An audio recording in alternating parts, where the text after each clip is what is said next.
अस्सलाम वालेकुम and very good morning. जागो लाहौर में आप सबको खुश आमदीद कहते हैं। मैं मुनीबा आसिफ और इस उम्मीद के साथ कि आप लोग रहें कहीं भी होंगे खैरियत से होंगे और आज का दिन आप लोगों को जुमे का दिन है, बरकतों वाला दिन है, ये आप लोगों को बहुत बहुत मुबारक हो।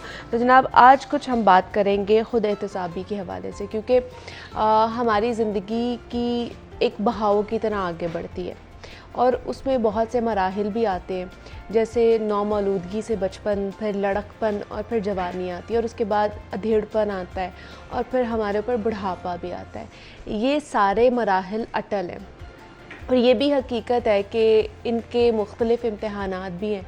हर फेज़ के अपने मसले होते हैं, मगर एक चीज़ जो मुश्तरका है वो इनमें कामयाबी का राज है, जिसे सादा अल्फाज में कहूँ तो वो इंसान के अंदर मौजूद मुसलसल सीखने की एक आदत है, जिसे ख़ुद एहतसाबी के बग़ैर नहीं अपनाया जा सकता। कहीं पहुँचने के लिए ना ये बहुत ही लाजिम व मलजूम है कि इंसान अपना आप सबसे पहले परखे, दुनिया को आईना समझे और अपना जो ज़मीर है ना वो वक्त के साथ साथ संवारे। ना सिर्फ अपनी गलतियों से सीखे बल्कि दूसरों से भी हमें सीखना चाहिए।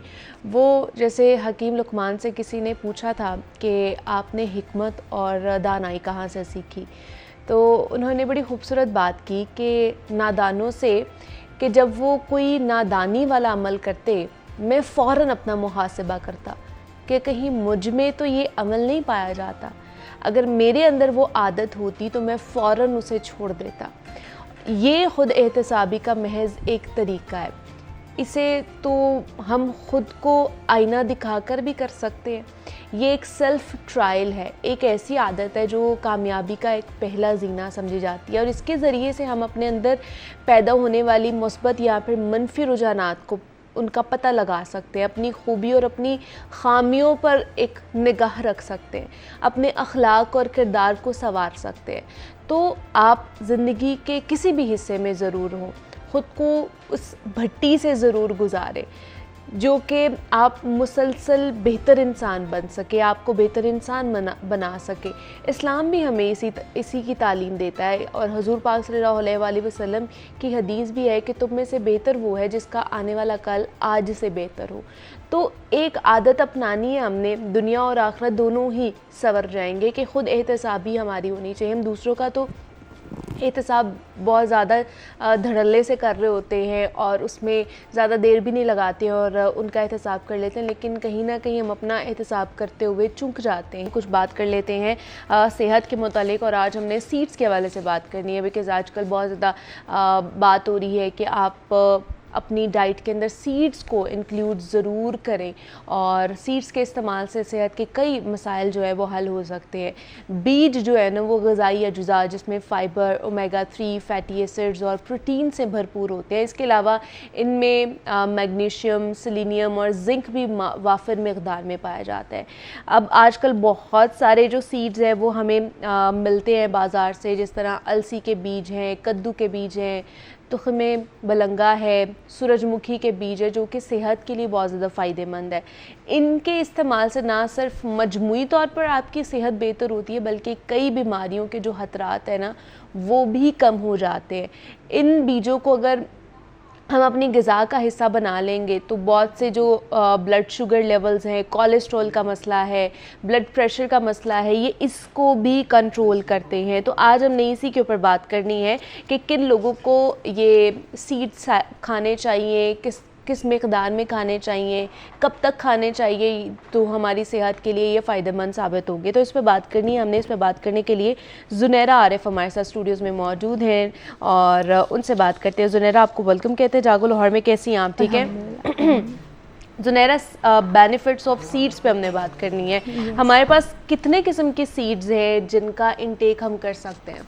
हमारे पास मल्टीप्लाई बहुत ज़्यादा हमारे पास सीड्स की टाइप्स होती हैं जो हम कंज्यूम कर सकते हैं, लेकिन जो इजीली अवेलेबल होते हैं वो सम स्पेसिफिक्स होते हैं, जिसमें अलसी के बीज होते हैं, तुखमलंगा होता है, उसके बाद सूरजमुखी के बीज होते हैं, अलसी के बीज होते हैं और उसके बाद सीसम सीड्स होते हैं। ये कुछ स्पेसिफिक हैं जो कॉमन हर कोई यूज़ कर सकता है विदाउट एनी रिस्ट्रिक्शन।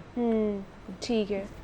इनका फ़ायदा क्या है अगर इनको इनटेक करें हम लोग, ख़ासतौर पर जिस तरह आपने स्पेसिफिक ये चीज़ें बताई हैं, तो इनका फ़ायदा हमें क्या है?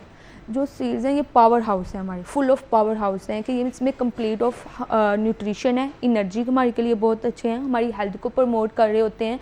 और आफ्टर नट्स के बाद ये सबसे चीपेस्ट सोर्स आता है हमारे पास जो फुल ऑफ न्यूट्रिशनिस्ट होता है। इसमें जो आप इसे अगर डेली कंज्यूम करते हैं, आप कोई 2 सीड्स आप डेली कंज्यूम कर रहे हैं, कोई भी फ्लैक्स सीड्स कर लें या आप अलसी के बीज 2 कंज्यूम कर लें, तो उससे फिर क्या होता है कि आपकी डाइजेशन बहुत अच्छी हो रही होती है, आपका मेटाबॉलिज्म फास्ट होता है, आपको वेट लूज में हेल्प करता है। उसके बाद साथ में आपको जो कॉन्स्टिपेशन वगैरह होते हैं उसके लिए बहुत हेल्पफुल होते हैं। और उसके साथ साथ जो ये बीज हैं, इसमें ये सीड से ये भी होता है कि आप अपने मेंस्ट्रुअल साइकिल जिनका डिस्टर्ब हुआ होता है वो सीड साइकिल के थ्रू अपना मेंस्ट्रुअल साइकिल भी रिवर्स कर सकते हैं जिनका डिस्टर्ब हुआ होता है। अच्छा, मतलब जो पीसीओएस के प्रॉब्लम्स हैं वो भी इससे हल किए जा सकते हैं। तो उनमें कौन कौन से सीड्स हमें खाने चाहिए? अगर किसी को पीसीओएस का प्रॉब्लम है और वो देख रहा है तो वो आप उनको क्या सजेस्ट करेंगी? वो जो एक सीड साइकिल है उसमें कौन कौन से सीड्स आ जाते हैं? जब पीसीओएस होते हैं तो सबसे पहले जो आता है वो सीड साइकिल आता है, जो नेचुरल मेडिसिन जिसे हम कह सकते हैं कि आप सीड साइकिल के थ्रू अपना जो डिस्टर्ब पीसीओएस हैं आप उसे रिवर्स कर सकते हैं। उसमें आप 4 सीड्स आते हैं। जो पहले 15 डेज होते हैं मेंस्ट्रुअल साइकिल के, जिसमें आपने लेने हैं 2 सीड्स लेने हैं, आपने फ्लैक्स सीड्स लेने हैं, अलसी के बीज लेने हैं और साथ में आपने सनफ्लावर सीड्स लेने हैं। अच्छा। जो पहले 14 दिन आपने ये 2 सीड्स लेने हैं। आप किसी तरीके से भी ले सकते हैं, आप दोनों इकट्ठे ले सकते हैं, सुबह टाइम ले लें या एक आप इवनिंग में ले लें, एक आप मॉर्निंग में ले लें। आप किसी चीज़ के भी ऊपर स्प्रिंकल करके खा सकते हैं, दही में इस्तेमाल कर सकते हैं, शेक में यूज़ कर सकते हैं, आप आटे में से गूंद कर इस्तेमाल कर सकते हैं किसी। तो दूसरा फेस होता है जिसमें आफ्टर 14 डेज आपने वो करने हैं, इसमें आपने तुख मलंगा इस्तेमाल करना है और सिसम सीड्स इस्तेमाल करने हैं जो दूसरे सीड्स होंगे। पहले में हमने वो वाइट तिल कहते हैं सेसमी सीड को, जो वाइट तिल जो होते हैं जो नानों के ऊपर भी लगे हुए होते हैं वो वाले तिल भी आपने यूज कर कि वो जो आपका मेंस्ट्रुअल साइकिल डिस्टर्ब हुआ होगा पहले जो 14 फेज में था वो एस्ट्रोजन डिस्टर्ब था। जो 2 सीड्स थे अलसी के बीज और आपको सनफ्लावर जो सीड्स कहे हैं वो आपके एस्ट्रोजन लेवल को बैलेंस कर देंगे। जो दूसरा 14 डेज होंगे जो उसमें हमने आपको जो तुख्म लंगवा दिया है और साथ में आपको सिसम सीड तिल का जो बीज दिए हैं उससे आपके जो प्रोजेस्टेरोन लेवल है वो बैलेंस हो जाएगा और विद इन 1 to 2 मंथ आपका जो पीसीओएस हैं वो रिवर्स हो जाएंगे। अच्छा, ये इतने कारआमद हैं और इतने मददगार साबित होंगे अगर आप पीसीओएस में खाते हैं। तो ये क्या हर कोई खा सकता है या ये बॉडी टू बॉडी वेरी करता है? डिपेंड, या आप नॉर्मल जो अगर कंज्यूम करने विदाउट एनी डिजीज स्पेसिफिकेशन तो आप हफ्ते में 3 बार इस्तेमाल कर सकते हैं।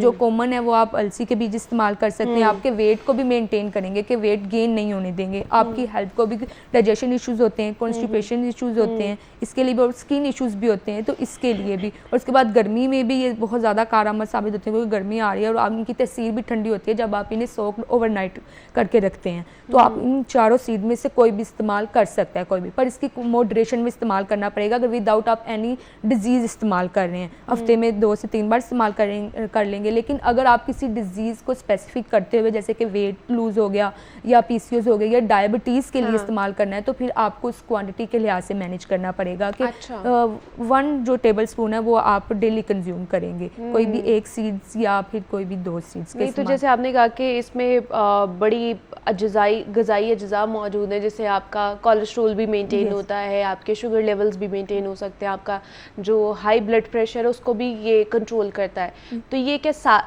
अगर किसी को शुगर का प्रॉब्लम है, कोलेस्ट्रोल का भी है और साथ ही साथ बीपी का मसला भी है तो वो कौन कौन से सीड्स खा सकते हैं? जो जिनको बीपी का इशू है वो फ्लैक्स सीड्स, उसमें बहुत अच्छा आपको कोलेस्ट्रोल, गुड कोलेस्ट्रोल को वो मैनेज कर देता है आपके बॉडी में, आपके हार्ट के लिए बहुत अच्छा होता है क्योंकि फ्लैक्स सीड्स में और तुख्म लंगवे में इन दोनों में होता है कि ओमेगा 3 फैटी एसिड होता है जो आपकी हार्ट हेल्थ के लिए बहुत अच्छा होता है। जो आपके हार्ट की वॉल्स आप उनमें जो क्लोटिंग हो जाती है ना उनको भी ये थिंक करता है उस ब्लड को जिसकी वजह से वो क्लोटिंग हो जाता है। उसके बाद जो आपकी बॉडी में डाइजेशन नहीं हो रही होती और आपकी बॉडी में ब्लड प्रेशर हाई हो जाता है क्योंकि आपने जो फूड कंज्यूम कर रहे हैं वो स्टोर हो रहा है, वो डिजेस्ट नहीं हो रहा, उसके ब्लड प्रेशर हाई कर देना है, उसने डायबिटीज का चांसेस कर देना। लेकिन जो ये सीड्स होते हैं इनमें हाई फाइबर होता है, हाई फाइबर के बाद ये आपकी बॉडी में ज़्यादा देर स्टोर रहते हैं, स्लोली डिजेस्ट होते हैं और स्लोली आपके शुगर लेवल को स्पाइक करते हैं। तो इस तरह फिर आपका शुगर लेवल है वो मेंटेन रहता है एज कम्पेयर टू दूसरे फूड। जो आपने ब्रेड, अगर आपने वाइट ब्रेड सुबह लिया हुआ है एज कम्पेयर टू आप सीड लेंगे तो जो सीड है वो आपको 6 आवर तक फीलिंग ऑफ फुलनेस दे सकती है एज कम्पेयर टू ब्रेड। तो वो आपको जो डायबिटीज़ है उनका शुगर लेवल को भी कम करेगी सीड। इसलिए तो वो सिर्फ फ्लेक्स सीड्स खा लें या उसके अलावा भी वो सीड्स खा सकते हैं? फ्लैक्स सीड आपने ये जो 1 चम्मच से आपने इस्तेमाल करना है, आप रोज सुबह कर सकते हैं? रोज इस्तेमाल कर सकते हैं। अच्छा। आप इसे सिर्फ निहार मुँह आप अगर लेंगे तो वो हाँ। ज़्यादा बेनिफिशियल होंगे। अच्छा। और उसके बाद आप इसे पानी में ले सकते हैं, आप इसे दलिए में इस्तेमाल कर सकते हैं, ओके। आप इसे आटे में इस्तेमाल कर सकते, गूंद सकते हैं, उसके ठीक बाद है। उसकी रोटी बना हाँ, सकते हैं। उसके वो बाद तो करते हैं। सैलेड पे स्प्रिंकल कर सकते हैं। उसके बाद आपने एग यूज़ कर रहे हैं तो आप एग पे इस पे स्प्रिंकल कर सकते हैं। उसके बाद आप शेक इस्तेमाल कर रहे हैं तो आप उसमें कर सकते हैं। उसके बाद अगर एज अ स्नैक लेना है तो आप इसे रोस्टेड करके थोड़ा सा आप अपने साथ अपने लंच बॉक्स में रख सकते हैं अच्छा। यार, और उस वक्त भी इस्तेमाल कर सकते हैं। इसकी कोई हार्ड एंड फास्ट रूल नहीं है, आप किसी तरह भी इसे कंज्यूम कर सकते हैं। अगर आप मतलब आप उसको पाउडर फॉर्म में भी यूज़ कर सकते हैं, आप उसको होल उसमें होल भी में भी यूज़ कर consume कर सकते हैं, आपकी मर्जी है। आपके टेस्ट बर्ड्स हैं जो आपने उनको जो है ना डेवलप करने हैं, खासतौर पर सीड्स के हवाले से। तो अलसी के बीज है, इसी तरह बाकी जो है आप बता रही हैं, चिया सीड्स और तुख मलंगा हाँ।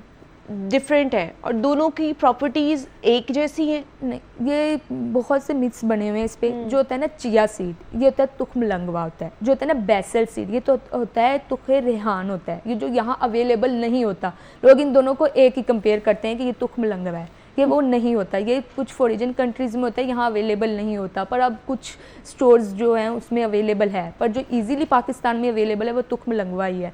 जो बेसल सीड्स हैं, जो तुख रेहान है, वो अवेलेबल नहीं है पाकिस्तान में। लोग दोनों को एक ही प्रोनाउंस करते हैं कि ये तुख मलंगवा ही है। बेसल सीड्स भी तुख मलंगवा कहते हैं और चिया सीड्स को भी वो तुख मलंगवा कह रहे होते हैं, पर ये दोनों अलग अलग चीज़ हैं। जो तुख मलंगवा होता है तो वो तो जो सीड्स की बात करेंगे, जो सबसे ज़्यादा न्यूट्रिशंस क्वांटिटी होती है जो सीड्स में, वो तुख मलंगवे में होती है, चिया सीड्स में होती है।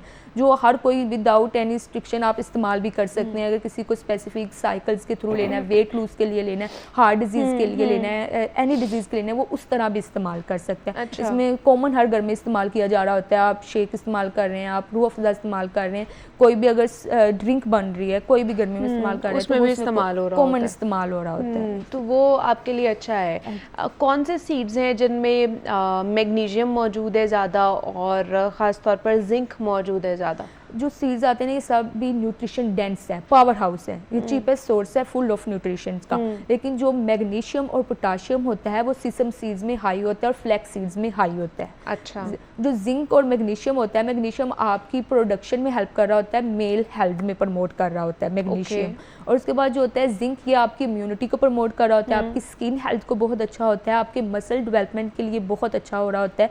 ये जो है ना मिनरल्स, विटामिन, फैटी एसिड्स और ये सब सीड्स में ही बहुत ज़्यादा है, बहुत हाई क्वांटिटी में। लेकिन कुछ स्पेसिफिक सीड्स हैं जिसमें जिंक ज़्यादा है, जिसमें कि फ्लैक्स सीड्स हो गए और उसके बाद सीसम सीड्स हो गया। जैसे कि आप विटामिन ई और जो जिंक है वो सनफ्लावर सीड्स में बहुत ज़्यादा है, सूरजमुखी के सीड्स में बहुत ज़्यादा है।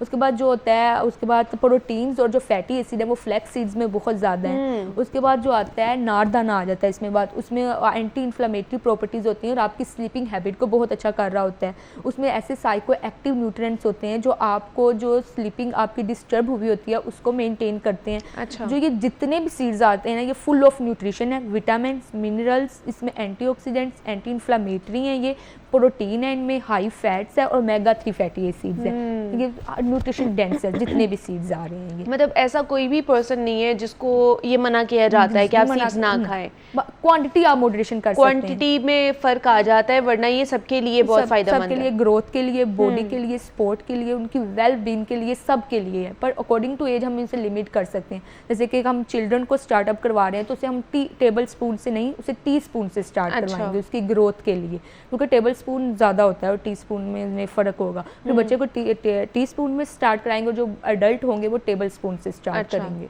ठीक है। और इसका बेस्ट टाइम क्या है सीड्स का लेने का? अगर आपने इनटेक करना है, अगर बाय चांस मिस हो गया तो आप किसी टाइम भी ले सकते हैं, लेकिन इसका जो गुड टाइम है वो एट मॉर्निंग आप लें तो इसका बहुत अच्छा टाइम है। एम्प्टी स्टमक या मॉर्निंग में? आप मॉर्निंग एम्प्टी स्टमक कोई भी टाइम है ना, आप अकॉर्डिंग, सुबह तो आप सबका ही एम्प्टी होता है, सुबह कंज्यूम करना चाहिए। लेकिन अगर आपने मिस हो गया तो आप किसी और टाइम भी कंज्यूम कर सकते हैं। मतलब आप ब्रेकफास्ट में भी कर सकते हैं, अगर आपका उससे पहले आपसे नहीं हुआ तो उसके अलावा भी अगर आपको जब भी याद आए आप इनटेक कर लें, वो ज़्यादा बेनिफिशियल है आपके लिए। तो ये आज हम सीड्स के हवाले से बात कर रहे हैं। रहे थे कि जनाब सीड्स जो हैं वो कितने ज़्यादा ज़रूरी हैं, कि जो चीज़ें अगर हमें हमारे फूड ग्रुप से नहीं मिल रही है या हमारी हेल्दी ईटिंग नहीं है तो हम इन चीज़ों से भी इनकॉर्पोरेट कर सकते हैं अपने न्यूट्रिशंस को। तो हमारे साथ न्यूट्रिशन मौजूद थी ज़ुनैरा आरिफ हैं। Zunaira, thank you so much for coming. और बेनिफिट्स ऑफ सीड्स के ऊपर हमने बात की है। यहाँ पे एक छोटी सी ब्रेक लेते हैं, मिलते हैं इस ब्रेक के बाद।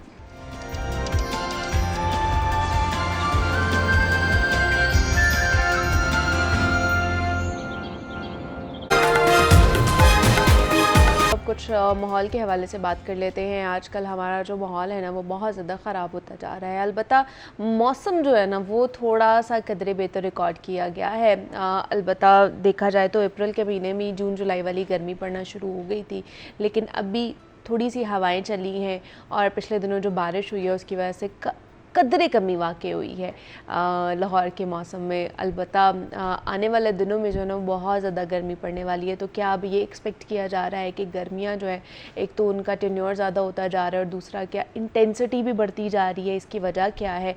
और ग्लोबल वार्मिंग जो है ना उसको किस तरह कह लें कि उसके हवाले से इक़दाम उठाए जा सकते हैं? हमारी हुकूमत को फ़ौरी तौर पर किस तरह के इक़दाम उठाने चाहिए ताकि हम ये क्लाइमेट चेंज जो आता जा रहा है इससे निमटा जा सके? तो इस पर आज हमने बात करनी है। इस पर बात करने के लिए अहमद सगीर साहब हमारे साथ स्टूडियोज़ में मौजूद हैं जो कि एनवायरमेंटलिस्ट हैं। तो उनसे बात करते हैं। अहमद साहब, आपको वेलकम कहते हैं जागो लाहौर में। कैसे हैं आप? ठीक है, थैंक यू, अल्लाह का शुक्र है। अहमद साहब, अप्रैल में हम बैठे हुए हैं और अप्रैल के महीने में जून जुलाई वाली गर्मी बर्दाश्त कर रहे थे हम, मतलब 40 डिग्री सेंटीग्रेड तक भी 43 तक गया है आपका। तो अभी ये सूरत हाल है, तो जून जुलाई में क्या हमारा हाल होगा? देखिए, ये एक्सपेक्ट किया जा रहा है कि इस दफ़ा ये जो आपका मई, जून और जुलाई, ये 3 महीने, ये शायद इस सदी की, ये जो सदी शुरू हुई है, इसके गर्म तरीन महीने हो सकते हैं। और ये भी माहिरीन का ख्याल है कि अब तक की जो तारीख़ है शायद उसमें जो जून का महीना है वो सबसे ज़्यादा और मरतूब महीना जो है जिसमें नमी भी ज़्यादा होगी वो जुलाई और अगस्त का महीना जो है वो एक्सपेक्ट किया जा रहा है। इसका मतलब है कि हम बिल्कुल एक्सट्रीम पे पहुंच गए हैं। नॉर्मली हमारा वेदर जो है वो 45 से 47, 48 के दरमियान फ्लक्चुएट करता है। जैकबाबाद, सिब्बी, इन एरियाज़ का 49 तक जाया करता था, लेकिन इस दफ़ा एक्सपेक्ट किया जा रहा है कि शायद 50 को भी क्रॉस करेगा। और 50 का मतलब ये है कि चीज़ें उबल रही होती हैं, बॉयल हो रही हैं। वही ना, अब वो एक नई टर्म आ गई है ना, पहले ग्लोबल वार्मिंग थी, अब ग्लोबल बॉइलिंग कहा जा रहा है कि अब ये सूरत हाल हो गई है कि ग्लोबल बॉइलिंग हो रही है। वो मुझसे किसी ने, आपको पता है एनवायरनमेंट के भी कुछ अपने जोक्स हैं, तो किसी ने मुझसे एक लतीफ़ा शेयर किया। उसने कहा कि आजकल गर्मी बहुत ज़्यादा है, आप आधी रात को जब उठे पानी पीने के लिए, प्यास लगे, तो आधा पानी जो है वो पी लें और आधा पानी साथ वाले के ऊपर गिरा दें ताकि वो तो अब सूरत हाल ये है कि हमें अल्टीमेटली इसका तदारक करना है। अच्छा। उसकी वजह ये है कि अभी ये जो पीछे एक रिपोर्ट आई है उसके बड़े मतलब उस रिपोर्ट को सुन के आपको अंदाज़ा हो जाएगा कि अब आगे क्या होने वाला है। वो रिपोर्ट बताती है कि 1993 से 2022 तक जो है दुनिया में 7 लाख से ज़्यादा लोग जो है वो फौत हो चुके हैं, मर चुके हैं। अच्छा, और पाकिस्तान की जो सिचुएशन है वो ये कि इसमें पाकिस्तान का नुकसान सबसे ज़्यादा हुआ है। जून से सितंबर 2022 तक 33 मिलियन से ज़्यादा पाकिस्तानियों को मुतासर किया है, यानी 3 करोड़ 30 लाख लोग जो हैं वो। फिर इसी तरह जो इन्हीं सालों में 1700 से ज़्यादा लोग जो हैं वो उनकी डेथ हुई है और 15 अरब डॉलर का जो है वो नुकसान हुआ है। 2022 में जो हीट वेव आई थी उसमें कोई 90 से ज़्यादा जाने गई हैं, और जो 2023 में आई थी उसमें थोड़ा सा कम था, चूँकि 2023 और 2024 में कंपैरेटिवली वेदर बेहतर था। हाँ जी। लेकिन इस दफ़ा एक्सपेक्ट किया जा रहा है कि शायद ये वाला जो है फिगर ये कई गुना ज़्यादा बढ़ सकता है अगर हमने इसका पहले से तदारक ना किया, और बच्चे इसकी जद में बहुत ज़्यादा आ सकते हैं। स्कूलों को और हमारी ये जो मुतल्लिका वो है, चूँकि छोटे बच्चे जो हैं उनकी ज़्यादा सफरिंग्स हो सकती हैं। 1993 से 2022 तक दुनिया में 4.2 ट्रिलियन डॉलर्स का नुकसान हुआ है। तो आप सोचें कि ये कितना बड़ा नुकसान है और कितना बड़ा डाटा है जिसके नतीजे में लोगों ने जो है वो सफरिंग्स की हैं। हमें अब इसके लिए थोड़ा सीरियस होना पड़ेगा। ग्लोबल वार्मिंग जो है ये अब किसी एक शहर का मसला नहीं रहा, जी, ये पूरी किसी दुनिया एक खित्ते का मसला नहीं रहा, अब ये पूरी दुनिया का मसला है। और इस पूरी दुनिया के मसले के अंदर पाकिस्तान जो है वो उसको सबसे सर ज़्यादा। फहरिस्त है। अब देखें कि यहाँ पे सर्दियाँ आती तो हम स्मोक को बर्दाश्त कर रहे होते हैं। मैं तो इस्लामाबाद में हूँ, वहाँ पे इतना नहीं होता, लेकिन आप लाहौर की हैं, आपको अंदाज़ा होगा कि यहाँ पे क्या हम जी, लोग जी, आते हुए बहुत घबराते सूरत-ए-हाल हैं कि होती लाहौर है, की तरफ जी। जो है वो ट्रैवल नहीं करते, कि सर्दियों में आपको स्मोक बर्दाश्त करनी पड़ रही होती है, फोग बहुत ज़्यादा होती है, आप ट्रैवल नहीं कर पाते, उसकी वजह से एक्सीडेंट्स हो रहे होते हैं, और जो उसकी गले की बीमारियां और जो सांस की बीमारियां वो अलग आपको से हो बर्दाश्त रही करनी होती पड़ती हैं, हैं। हाँ जी। और अब जब आएगी गर्मी की ये जो हीट वेव आएगी, इसके नतीजे में जो स्ट्रोक होगा और इसके नतीजे में जो अदर बीमारियां हैं वो कितनी ज़्यादा होंगी, और बच्चे इससे कितने इफेक्ट होंगे और बूढ़े कितने इफेक्ट होंगे, ये अभी एक बहुत बड़ा क्वेश्चन मार्क है, जिसका जवाब आपको शायद आने वाले महीने ही देंगे। नहीं तो हीट वेव का तो खदशा जाहिर किया जा रहा है, तो ये इसका है आने वाले दिनों में हीट वेव आएगी? ऑब्वियसली हीट वेव तो आपकी शुरू है ना। अच्छा, आप मुझे बताइए कि अप्रैल के महीने में, अभी अप्रैल को ये मिड अप्रैल चल रहा हाँ, है, हाँ। इसके बावजूद आपका 18 टेम्परेचर of 40 प्लस April। पे चला गया है। आप 37, नॉर्मली अप्रैल जो है वो हमारा बड़ा प्लेजेंट इतना नहीं होता है, करता था। हाँ। बहार का मौसम कहा बाहर का जाता था, मौसम इसको कहा बाहर तो जाता आई था, नहीं ठीक है। है ना, बाहर तो हमें पता ही नहीं चली कब आई और निकल भी गई। हमें अब सिर्फ जो महसूस हो रही है वो गर्मी महसूस हो रही है। यानी इन दिनों में मुझे अच्छी तरह याद है, इवन पिछले साल जो है, आप 4-5 साल 22 को निकाल दें, 22 और 23 को, वरना तो बाकी साल जो है बड़े नॉर्मल हमारे गुजरते थे। मैं इस्लामाबाद की अगर बात करूं तो इस्लामाबाद में पंखे जाके कहीं मई के मिड में चला करते थे इवन। ऐसे ही है, यहाँ पे भी एसी नहीं चलते थे अप्रैल में, अब तो एसी चल रहे हैं घरों में, आप बैठ नहीं सकते। हाँ जी। मैं लाहौर आया हूँ तो मुझे अंदाजा हुआ कि यहाँ पे जो है वो रात को भी एसी चलाना पड़ता है। Exactly। और हमारी वो अभी जिस्म जो है वो इस चीज़ का आदी नहीं है, तो वो उससे एक अलग से एक फाइट शुरू हो गई है, उसको एसी की ठंडी हवा को बर्दाश्त करना। तो ये मसाइल तो हैं जो हमें फेस करने हैं, लेकिन उसके अलावा जो बड़ी इंपॉर्टेंट चीज़ है वो ये कि जो समझने की है, देखिए ये जो अर्थ के ऊपर जितनी भी चेंजेस हो रही है ना, ये जो क्लाइमेट चेंजेस हैं, जो एनवायरनमेंट के जो मसाइल हैं, ये बुनियादी तौर पे ह्यूमन एक्टिविटीज़ की वजह से हैं। और ह्यूमन एक्टिविटीज़ क्या हैं, हमने अब यहाँ से उठ के हमने ज़रा सा बाहर जाना होता तो हम अपनी गाड़ी स्टार्ट करते हैं, अच्छा, या बाइक स्टार्ट करते हैं। आप देखें पाकिस्तान के अंदर ना करते हुए भी 2 से 2.5 करोड़ बाइक्स मौजूद हैं। अब 2 से 2.5 करोड़ मोटरसाइकिलों का धुआं, वो सारे का सारा जो है वो आपकी हवा के अंदर है। आपके मुल्क में गाड़ियाँ कितनी, 1 करोड़ से ज़्यादा गाड़ी मौजूद है, बिल्कुल उसका सारी की धुआं जो है सिर्फ लाहौर की अगर अहमद साहब बात कर लें तो 85 लाख सिर्फ जो मोटर व्हीकल्स हैं, जिसमें गाड़ियाँ, मोटरसाइकिल सारे, वो रोजाना एक दिन में ये सड़कों पर नजर आती हैं। अच्छा, और कितना फ्यूल जलाते होंगे आप, और आपकी फ्यूल की कंजम्पशन कितनी है। हमारा इंपोर्ट बिल में जो सबसे बड़ा हिस्सा है वो फ्यूल का है, और अगर आप इनको थोड़ा सा इलेक्ट्रिक बाइक्स पे शिफ्ट कर दें या एनवायरनमेंट फ्रेंडली उसके ऊपर ले आएँ इनको गाड़ियों को, और उसको हाइब्रिड गाड़ियाँ यूज़ करें और हाइब्रिड बाइक्स यूज़ करें, तो आपके 2 फ़ायदे होंगे। एक तो ये कि आपके यहाँ जो एनवायरनमेंट के इश्यूज जो हैं, जो पोल्यूशन का, वो कम हो जाएगी, और दूसरा ये होगा कि आपका जो कंजम्पशन है फ्यूल की वो भी आपकी जो है वो हो जाए। लेकिन हम इस तरफ नहीं। फिर दूसरा एक बहुत बड़ा, आप देखिए हमने कंक्रीट की छतें बना दी हैं, हमने बड़े बड़े घर खड़े कर दिए हैं, हमने दरख्त नहीं लगाते, शहरों के अंदर दरख्त नहीं लगाते। दरख्तों से हमारी दूरी है, दरख्तों से पता नहीं कोई लड़ाई है या पता नहीं कोई झगड़ा हमने पैदा कर लिया हुआ है, देखते ही दरख्त को काट देते हैं हम लोग।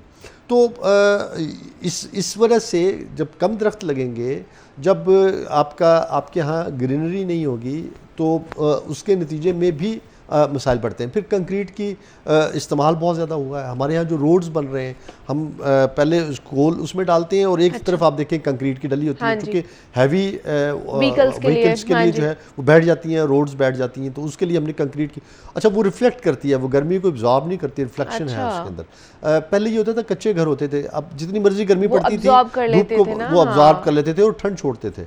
अब वो ख़त्म हो गया हुआ है। छतें जो है वो हमने ख़ास किस्म की कंक्रीट है, वो लंटर की छतें डाल लेते हैं, फिर उसके ऊपर हम सीलिंग नहीं कराते, और उसके ऊपर वरना अगर थोड़ी मिट्टी डलवा दें बाहर क्या हो रहा है कि उन्होंने अपनी छतों के ऊपर मिट्टी डाल के ऊपर पौधे लगाए हुए हैं। अच्छा हाँ। हम यहाँ पे इस तरह रूफ गार्डनिंग शुरू रूफ हो गई गार्डनिंग है ना, उन्होंने शुरू हाँ। की हुई। हमारे यहाँ रूफ गार्डनिंग का कोई रिवाज ही नहीं है, हम सिर्फ जाते ही नहीं है घरों में, हम छोटे पौधों की तरफ भी हम लोग जो है वो सफ़र नहीं करते।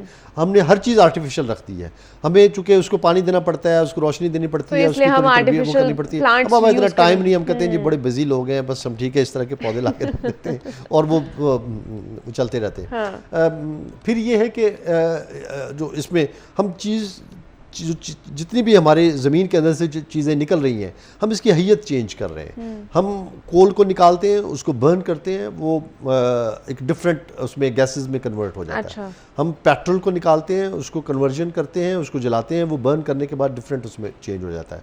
हम मादनियात को निकालते हैं, उसको चेंज कर देते हैं। हम जो कुछ भी निकाल रहे हैं उसकी हैयत चेंज कर रहे हैं। अच्छा, उसकी वजह से जो आपकी जो अर्थ है, जो आपकी ज़मीन है, ये अपना वेट लॉस कर रही है।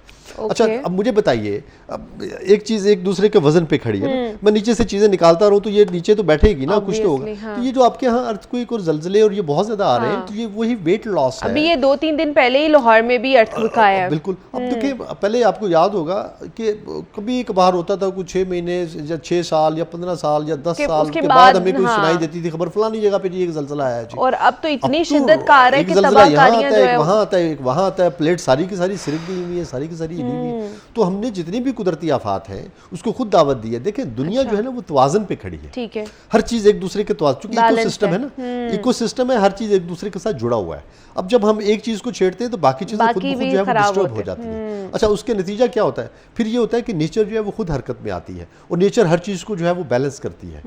मैं आपको बताऊँ, माल्थस ने कहा था कि आबादी जो है वो 1, 2, 3, 4 से नहीं बढ़ती, बल्कि 2, 4, 8, 16, 32, 64 से बढ़ती है। अच्छा, जब ये इस रफ्तार से और उससे बढ़ती है तो फिर क्या होता है? जब आबादी बहुत ज़्यादा बढ़ जाती है तो वो उसने कहा कि फिर नेचर हरकत में आती है और फिर आबादी को तवाज़न में लेके आती है। उसके मुताबिक जो जंगें होती हैं वो भी नेचर का हिस्सा है। नेचर चाहती है कि जंग हो, लोग मरें। नेचर चाहती है ज़लज़ले आए, लोग मरें। नेचर चाहती है कि कुदरती आफात आए, लोग मरें। नेचर चाहती है कि इस ज़मीन के ऊपर जो आबादी तेज़ी से बढ़ा रहे होते हैं आप, उसको किसी भी तरह से कम किया जाए। जब आप नहीं करेंगे तो फिर नेचर करेगी, और नेचर बड़ी क्रूअल है। नेचर आपसे प्यार भी बहुत करती है, लेकिन नेचर अपने निज़ाम को तो वही है ना, गिव एंड टेक वाला होता है ना। आप जो नेचर को देंगे, नेचर भी तो वही आपको देगा ना। बिल्कुल बिल्कुल बिल्कुल बिल्कुल, आपको वही देगा। और हमने नेचर को क्या दिया? आप देखें, जो हमारी एयर ट्रैफिक है वो कितनी ज़्यादा है। जिन दिनों में कोरोना आया था तो आपके यहाँ मतलब कि इस दुनिया के अंदर जो है वो एयर ट्रैफिक ख़त्म हो गई थी, बंद हो गई थी कुछ अरसे के लिए। आप पूरी दुनिया जो है वो क्वारंटाइन में थी, घरों के अंदर थी।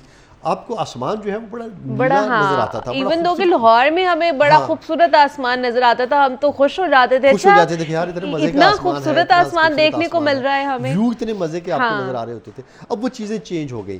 उसकी वजह ये कि पोल्यूशन है, आलूदगी है, एक खास किस्म की अभी क्या हम लोग फौरी तौर पर हमें करना चाहिए इनसे बचने के लिए? ये जो शिद्दत बढ़ती जा रही है टेम्परेचर की, और आने वाले दिनों में ये भी कहा जा रहा है, एक तो हीट वेव है, दूसरा ये कि मानसून में बारिशें भी बहुत ज़्यादा होंगी और सैलाब आने का भी खतरा है। देखिए, ये अभी अज्यूम किया जा रहा है, अभी तक बारिशें नहीं हुई। हाँ, जो आपकी सर्दियों में भी नहीं हुई है, जो आपका विंटर सीजन था उसमें खास बारिशें होती है, वो नहीं हुई थी। आपकी मार्च में जो फेब और मार्च की बारिशें थी वो भी नहीं हुई है। क्योंकि फेब और मार्च की बारिशें जो थी ये आपके क्लाइमेट को, आपके वेदर को डाउन करती थी और ये ले जाती थी खींच के आपके मई तक। अच्छा, मई में थोड़ी सी हीट आती थी, आप मई जून आप बर्दाश्त करते थे। 15 जून के बाद जो है जैसे ही आपका मानसून शुरू होता था या हमारे यहाँ सावन शुरू होता था, सावन और भादो, ये 15 के करीब जो है वो 15 जून से ऑनवर्ड जो है ये स्टार्ट होता था। ये फिर आपका चलता था जुलाई और अगस्त तक जो है। तो जुलाई और अगस्त में आपकी ज़्यादा बारिशें होती थी और उन बारिशों की वजह से फिर आपका सितंबर और अक्टूबर अर्ली विंटर्स आपकी स्टार्ट हो जाती थी। अब क्या होगा? अगर जैसे ये चल रहा है, गर्मियाँ जल्दी आ गई और अगर अगली बारिशें ना हुई तो गर्मियाँ देर तक रहेंगी और सर्दी मजीद लेट हो जाएगी। तो ये जो गर्मियों का जो हमारा ये जो इंक्रीज हुआ है, इसकी वजह से आपके बहुत सारे और मसाइल होंगे। देखिए, हमारी सारी की सारी फसलें जो हैं, हमारे सारी की सारी एग्रीकल्चर जो है वो जुड़ी हुई है इस पूरे वेदर और क्लाइमेट के सर्कल के साथ। सर्कल मुतासर होगा तो हमारा अदरवाइज जो है ऑब्वियसली बारिशें नहीं होंगी, ज़्यादा गर्मी पड़ेगी, हमारी फसलें उस तरह नहीं सही तरीके से पक पाएंगी, जल जाएंगी, बारिश नहीं मिलेगी, उन्हें पानी नहीं मिलेगा।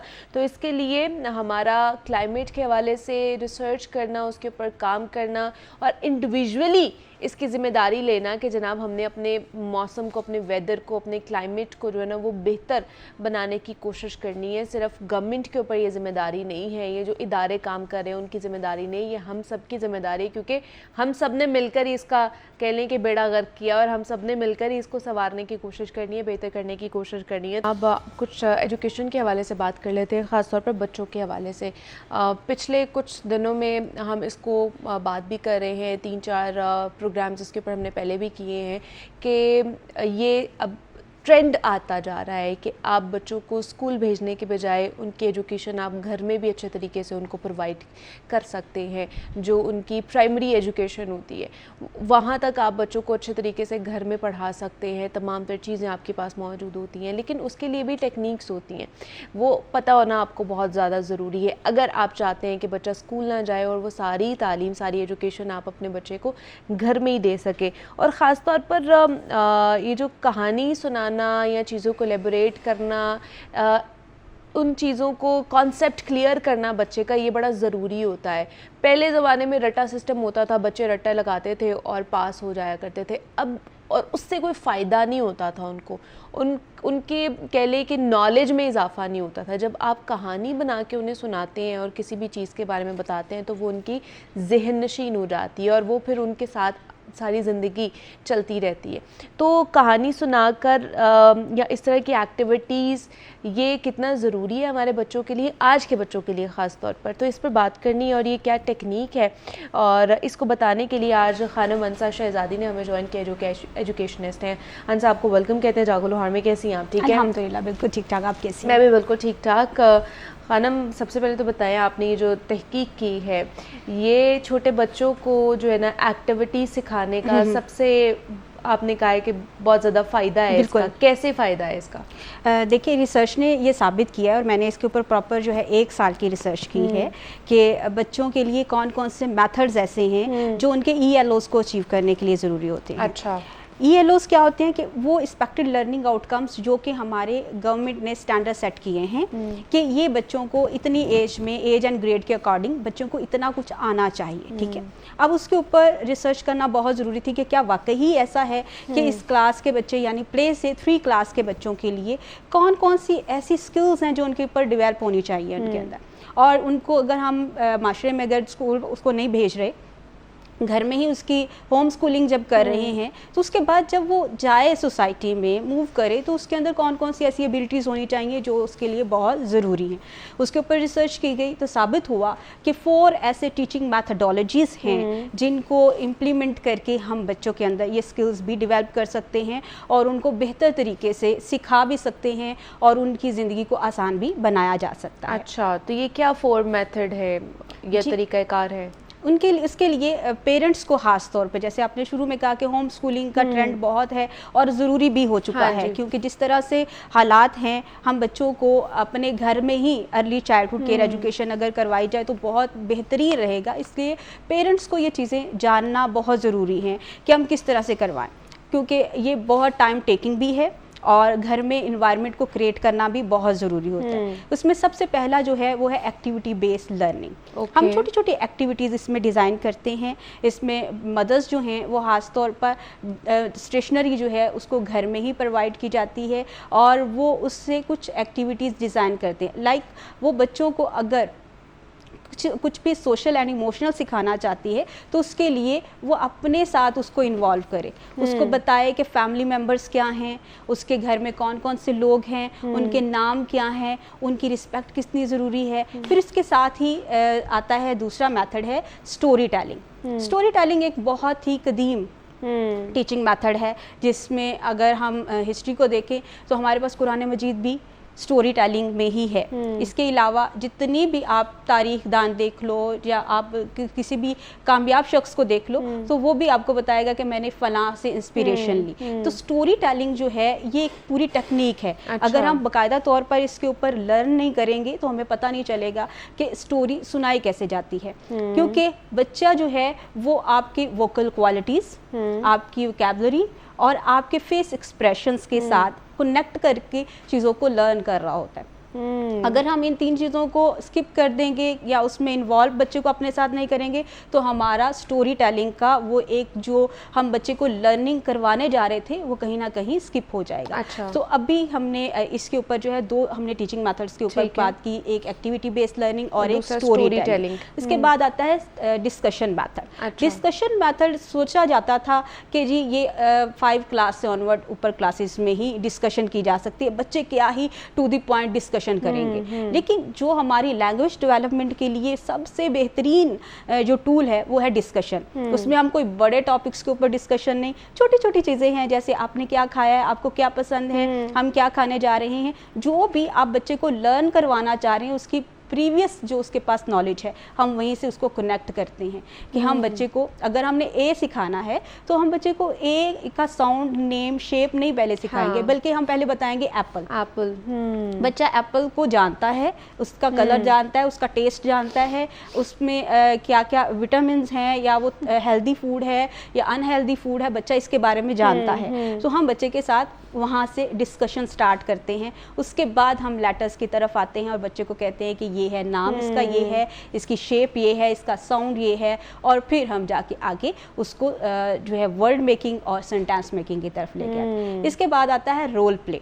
अच्छा। रोल प्ले बहुत ही मजे का, बचपन में वो पैन प्रोनी भी खेलते होते थे और टीचर भी खेलते थे, तो वो एक हमारे अंदर वो रोल जो है वो कहीं ना कहीं हमारी जिंदगी का हिस्सा बन जाता है ना। हम कहीं कभी ना कभी वो एक जो टीचिंग बचपन में जो टीचर खेला था वो आज काम आ रहा है। कभी जो बच्चे डॉक्टर खेलते थे वो बड़े होके डॉक्टर ही बनते। तो जो रोल प्ले है ये आपको बहुत कुछ सिखाता है। हम किसी दिन बच्चे को बताएं कि नोबल पर्सन कैसे बना जाता है, हमें थर्ड आई देख रही है, हम उसके ऊपर किस तरह से एक्ट किया जा सकता है। फिर जो बच्चे का इंटरेस्ट है हम उसमें उसको रोल प्ले करवाए। जैसे अगर हम बच्चे को जो है अभी बात कर रहे थे क्लाइमेट के बारे में, तो अगर उसकी अहमियत को बताना है तो कोई बच्चा प्लांट बन जाए, वाटर बन जाए, अर्थ बन जाए, सीड बन जाए, तो इस तरह से रोल प्ले करके हम बच्चों को बता सकेंगे कि ये हमारे लिए कितना ज़रूरी है। और अगर हमारे पास जो है प्लांट्स नहीं होंगे तो हम सांस नहीं ले सकते, अगर प्लांट्स नहीं होंगे तो हमारे पास बारिशें नहीं आएंगी, पानी की कमी हो जाएगी, और किस तरह से हम प्रॉब्लम्स को फेस करेंगे। तो ये 4 टीचिंग मेथड्स ऐसे हैं जो कि बच्चों को बहुत ही अच्छे तरीके से सपोर्ट भी करते हैं। और इसके साथ जो अभी जो नया रिसर्च ने साबित किया स्टेम एजुकेशन, जिसमें साइंस है, टेक्नोलॉजी है, इंजीनियरिंग है, मैथमेटिक्स है, आर्ट्स है, तो इन सब को भी लिंक करता है इसी के साथ। हम बच्चे को अपने घर में ही बहुत ही अच्छे तरीके से एक्टिविटीज सिखा सकते हैं। और जो रटा सिस्टम है उससे भी ये बहुत बिल्कुल ये कॉन्सेप्चुअल स्टडी है। अगर बच्चा आज जो बच्चे ने भी एक्टिविटी बेस्ड यानी हैंड प्रैक्टिस के साथ, यानी कि अपने किया होगा, जो भी अपने काम किए होंगे अपनी सरगर्मियों के साथ, तो उसमें बच्चे ने बहुत कुछ सीखा होगा। और जो भी हम अपनी जो एक्टिविटीज करवाते हैं जिसमें बच्चा खुद अपनी ख्वासे खमसा को इस्तेमाल, क्योंकि मुझे याद है कि जब हम बचपन में जब कर रहे होते थे तो हमें बोला जाता था, फोर्स किया जाता था कि जो भी आप याद करें उसको लिखो। जब आप लिखोगे ना तब वो ज्यादा आपको अच्छे तरीके से याद हो जाता है। और ये चीजें ऐसी हैं जब हम अपनी ख्वासे हमसा को इस्तेमाल करते हुए कोई भी एक्टिविटी करते हैं वो आपकी बहुत ही लॉन्ग लास्टिंग आपके साथ रहती है और आपको कभी भी वो जो है भूलती नहीं है। और हमारे तो मेमोरी का टेस्ट होता है, कॉन्सेप्चुअल टेस्ट जो है उसके लिए भी बहुत ज़रूरी है, क्योंकि हमारी जो अभी नया असेसमेंट सिस्टम लॉन्च होने जा रहा है उसमें 70% जो है वो कॉन्सेप्चुअल स्टडीज़ है और 30% जो है वो हमारी वो स्टडीज़ है जो कि हमारे ELOs के मुताबिक होगी। या जिसको हम कह सकते हैं कि हमारे लो ऑर्डर थिंकिंग्स के मुताबिक है, जिसमें बच्चे की अंडरस्टैंडिंग को भी देखा जाता है और इसकी एप्लीकेशंस को भी देखा जाता है, ताकि बच्चा जो है जो उसने सीखा है उसको अंडरस्टैंड कितना किया है, उसको याद कितना किया और उसको इम्प्लीमेंट कितना हद तक कर सकता है। तो ये चीज़ें हैं जो कि बच्चे के लिए बहुत ज़रूरी हैं। ये सारी मेथडोलॉजीज, ये सारी चीज़ें फिर पेरेंट्स जो है वो किस तरह सीख सकते हैं, वो कहाँ से सीख सकते हैं? देखिए अभी जो पेरेंट्स जो हैं ये इनिशिएटिव ले रहे हैं कि उनको होम स्कूलिंग करवानी चाहिए। उनके लिए बाकायदा तौर पर पेरेंट्स के लिए अलग से कोर्सेज भी इंट्रोड्यूस करवाए जा चुके हैं और मैं खुद भी इन जो है एक्टिविटीज़ में इन्वॉल्व हूँ। मेरे पास बहुत सी ऐसी मदर्स हैं जो कि घर में बच्चों को टीच करना चाहती हैं और होम स्कूलिंग की तरफ आना चाहती हैं, वो आके इन कोर्सेज़ को ज्वाइन कर सकती हैं और बेहतर तरीके से सीख सकती हैं कि हमारे बच्चे के लिए कौन कौन सी ऐसी एक्टिविटीज़ है जिनको हम घर में डिज़ाइन कर सकते हैं और बिल्कुल कम वसाइल में हम जो है बहुत ही नो जो है यानी एक्सपेंस के बगैर जो है हम उनको सिखाते हैं कि घर में जितना भी मटेरियल है आप उसको यूज़ करके डिफरेंट एक्टिविटीज़ डिज़ाइन कर सकते हैं। लेकिन इसमें है कि आपने टाइम को मैनेज करना है, क्योंकि मदर्स के लिए बहुत ज़रूरी है कि अगर वो ये इनिशिएटिव लेती हैं कि मैंने बच्चे को होम स्कूलिंग करवानी है, तो उसके लिए उनके पास प्रॉपर टाइम होना चाहिए। कुछ मज़ीद बात कर लेते हैं जनाब हमारे तालीमी सिस्टम के हवाले से। और मैट्रिक के जो अमली इम्तिहानात हैं वो 23 अप्रैल से शुरू होने जा रहे हैं। और बताया ये जा रहा है कि जो सरकारी स्कूल्स हैं उनकी जो साइंस लैब्स हैं उसमें सामान ही मौजूद नहीं है, जहाँ पे बच्चों ने जाके प्रैक्टिकल देने हैं तो वो मौजूद ही नहीं है।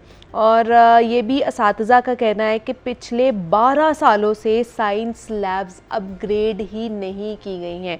और सूबे भर के जो 2200 स्कूल हैं उसमें साइंस लैब्स मौजूद ही नहीं है सिरे से।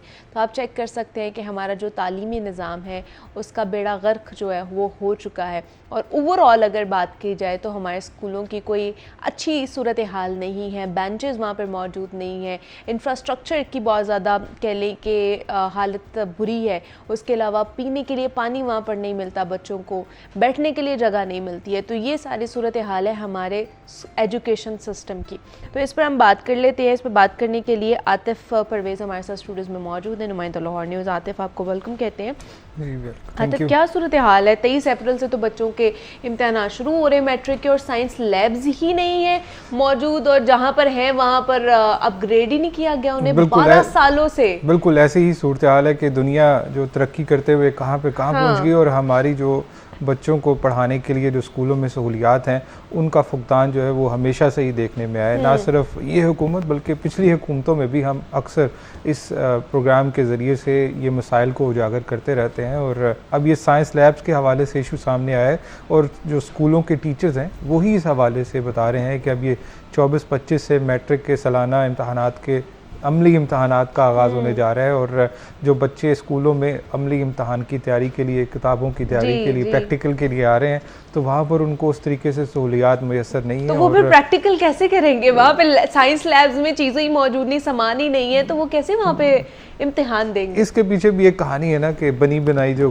किताबें हैं वो मार्केट से मिल जाती हैं, या बच्चे अकेडमियों में जाकर वहाँ से तैयारी करते हैं। अच्छा, कुछ चीज़ें मौजूद है, ये नहीं कि बिल्कुल ही जो चीज़ें मौजूद नहीं है, कुछ सामान जो है जो बुनियादी मौजूद है, लेकिन जिस तरीके से साइंस लैब्स को होना चाहिए जो दुनिया के वो नहीं है। सातिज़ा कह रहे पिछले 12 सालों से अपग्रेड नहीं किया। ये बिल्कुल एक टीचर से बात हुई, उनका कहना है कि 20 साल से जो है निसाब को ही जो प्रैक्टिकल का है उसको अपग्रेड ही नहीं किया गया। तो अब जो हमने तरक्की करनी है, दुनिया का मुकाबला करना है, तो जो दूसरे ममालिक में हो रहा है वो कहाँ से कहाँ पहुँच चुके हुए हैं, और हम जो अभी 20 साल पुराना निसाब ही और जो वही प्रैक्टिकल इन लैब्स में करवा रहे हैं, और उसके लिए भी सामान मौजूद नहीं है। अब जो लैब्स के टीचर हैं उनसे हमारी बात हुई तो उनका कहना है कि बुनियादी चीज़ें ही पूरी करने के लिए साल में 1 लाख रुपया चाहिए होता है लैब्स के लिए। कुछ जो उसमें महलूल होते हैं जो सेल्फ कंज्यूमेबल हो जाते हैं, या कुछ जो एक दफ़ा इस्तेमाल करने के बाद दूसरी दफ़ा नहीं होते। कुछ स्कूलों में तो स्पिरिट जो है वो जो बुनियादी आग लगाने के लिए वो भी मौजूद नहीं है। तो अब ये सूरत हाल है। और कुछ स्कूल जो 2200 के करीब हैं जिनको अपग्रेड किया गया था जो साबिक वज़ीर तालीम मुराद रास के दौर में 6 साल हो चुके हैं उन स्कूलों को अपग्रेड किए हुए। वहाँ पर साइंस के बच्चे पढ़ते हैं, मैट्रिक के, और साइंस लैब्स नहीं है, कंप्यूटर लैब्स नहीं है। तो वो बच्चे किस तरीके से अब इम्तहानात में जाकर परफॉर्म करेंगे और कैसा रिज़ल्ट वो शो करेंगे। तो ये अब बच्चे मजबूर हैं कि वो जाकर प्राइवेट अकेडमी में पढ़ते हैं, जहाँ से उनको कुछ ना कुछ तो करना है, इम्तहान में जाके परफॉर्म तो करना है। हाँ। एक ये तरीका है। दूसरा, मार्केट से बनी बनाई जो किताबें हैं प्रैक्टिकल की वो ख़रीद लेते हैं, और फिर प्रैक्टिकल में भी कोशिश करते हैं कि किसी तरीके से मैनेज किया जाए, सिफारिश किया जाए और इसको क्लियर किया जाए। तो ये अब स्कूलों की सूरत हाल है। और मिसिंग फैसिलिटीज़ के हवाले से भी जैसे आपने इंट्रो में जिक्र किया कि बहुत सारे स्कूल अभी भी, हम महकमा स्कूल एजुकेशन की अपनी रिपोर्ट देख रहे थे कि जो मिसिंग फैसिलिटीज़ हैं उनको पूरा करने के लिए कुछ 24 अरब रुपया दरकार है। ओह माय गॉड, 24 अरब रुपया सिर्फ ये मिसिंग फैसिलिटीज़ को, जिसमें कोई 4 से 5 लाख बेंचेस जिस पे बच्चों के बैठना होता है। फिर बाउंड्री वाल्स कोई 1500 के करीब स्कूलों की जो गिर चुकी है, जो बनी थी लेकिन मुख्तलिफ सैलाब आए या कोई भी कुदरती आफात आती हैं या वो पुरानी थी वो गिर गई। इसके साथ साथ वाइट वॉश के लिए भी कोई 4 से 5 अरब रुपया, कुछ 17,000 स्कूल है जिनको ये वाइट वॉश की ज़रूरत है। पर जो पीने का साफ़ पानी उसके लिए भी 270 मिलियन जो हैं वो दरकार हैं। तो ये बुनियादी चीज़ें हैं जो मिसिंग फैसिलिटीज़ ये नहीं है। दूसरी तरफ अब महकमे ने इसका हल ये निकाला है कि एक तरफ तो अब जो तरीक़ाकार अभी है कि अगर कमरा बनाना है CNW से तो एक कमरे पर 40 लाख रुपया लगता है। एक कमरा बनाने के लिए 40 लाख रुपया दरकार होता है। सिर्फ एक सिंपल सा कमरा बनाने एक कमरा बनाने के लिए 40 लाख रुपया लगता है। अच्छा। क्योंकि उसमें टैक्सेस और पता नहीं क्या क्या चीज़ें शामिल हो जाती है। तो सिर्फ एक कमरा बनाने के लिए 40 लाख। यहाँ पे लोग पूरा पूरा घर बना लेते हैं 40 लाख में। लेकिन यहाँ पर 40 लाख रुपया एक कमरे के लिए जो है। फिर उसके साथ अब ये सोचा गया है कि जो स्कूलों की स्कूल मैनेजमेंट काउंसिल्स हैं उनको बाइख्तियार बनाया जाए। जिस भी इलाके में मौजूद है वहाँ से मजदूर और सामान लेकर वो खुद ही तामीर कर लें और उनको जो है वो 25 लाख रुपया सालाना दिया जाए। अच्छा। जिससे एक कमरा जो वज़ीर तालीम ने बताया है कि वो जो 40 में बनता था वो 10 लाख में बनेगा। अच्छा, मतलब कोलैबोरेशन करके बाकी लोगों के साथ वो कमरे बना लें जो वो टैक्सेस वगैरह कम पैसों में बनना शुरू हो जाए। और ये उनका आइडिया है। ये आइडिया और इस पर अब काम शुरू हो चुका हुआ अच्छा। है। स्कूल मैनेजमेंट काउंसिल जो है उनको 25 लाख रुपया दिया जाएगा सालाना, जिसमें वो मिसिंग फैसिलिटीज़ जो हैं जिनमें बेंचेस हैं, कंप्यूटर लैब्स हैं, साइंस लैब्स हैं, वाइट वॉश है, पानी का काम है, बिजली का काम है। अच्छा। तो वो इससे जो है 25 लाख रुपए में करवाएंगे। उसके साथ साथ मुखैर हजरात जो उस इलाके में जिधर भी स्कूल है, फिर एलुमनाई जो है जो स्कूल से पढ़ चुके हैं और हम देखते हैं कि मतलब जो पढ़े होते फारिग उल तहसील हैं जो उन्होंने उन स्कूलों से पढ़ा। और इस मद में महकमा स्कूल एजुकेशन वज़ीर तालीम बता रहे थे कि गुज़िश्ता कुछ महीनों में 5 अरब रुपया जो है वो इकट्ठा किया गया है। हमने देखा है कि बहुत सारे अलुमनाई जो है वो बड़े बड़े सरकारी ओहदों पर बैठे हुए और जजेस भी हैं। क्या बात है। जजेस भी हैं और उनको कहा गया है और उनको अब तरगीब दी जा रही है कि आप अपने अल्मा मैटर की तरफ आएँ और उनकी उसको बचाने के लिए, उसको प्रमोट करने के लिए, उसकी तामीर व मरम्मत के लिए अपना किरदार अदा करें। तो कोई ये 5 अरब रुपया इससे इकट्ठा किया गया। अच्छा। फिर उन्होंने एक पिंडी जो डिस्ट्रिक्ट है वहाँ पर कंप्यूटर लैब्स जो हैं वो अलुमनाइज ने बना कर दी हैं और वो बड़ी शानदार जो हमें दिखाई गई हैं। तो शानदार अपग्रेडेड जो कंप्यूटर लैब्स हैं वो मुखैर हजरात और अलुमनाइज जो हैं वो तैयार करके दे। तो यहाँ पे तो अब हुकूमत जो हर साल डेवलपमेंट का बजट देती है उससे तो जो ये मिसिंग फैसिलिटीज़ हैं, जो कमरों की तादाद है वो नहीं पूरी हो सकती है क्योंकि जिस तरीके से तादाद भी बढ़ रही है स्टूडेंट्स की हर साल। और फिर इसके साथ साथ एक ये भी उन्होंने काम शुरू किया है कि स्कूलों को आउटसोर्स करने का काम शुरू किया गया है कि बहुत सारे स्कूल जो महकमा स्कूल एजुकेशन के पास मौजूद थे बड़े अरसे से उनके ऊपर पैसे लगाए जा रहे थे लेकिन उस तरीके से नताइज नहीं आ रहे थे। तो अब वो NGOs को या इनफरादी तौर पर टेक एजुकेशन जो कंपनीज हैं उनको दिए जा रहे हैं। तो वो इन स्कूलों को लेने के बाद अपने पैसों से इन स्कूलों में नए क्लासरूम्स बना रहे हैं, लैब्स बना रहे हैं। तो कई स्कूलों में 5-5 नए कमरे भी बने। अच्छा। जो महकमा स्कूल एजुकेशन जो महकमा स्कूल एजुकेशन के पास थे तो उन्होंने नहीं बनाए, नहीं बन सके थे, प्राइवेटाइजेशन की तरफ गए हैं। जब आउटसोर्स हुए तो उसके बाद हुआ क्योंकि महकमा स्कूल एजुकेशन का कहना है कि वहाँ पर स्टूडेंट्स की तादाद नहीं बढ़ी थी तो मजीद उनमें इन्वेस्ट करने की क्या ज़रूरत है।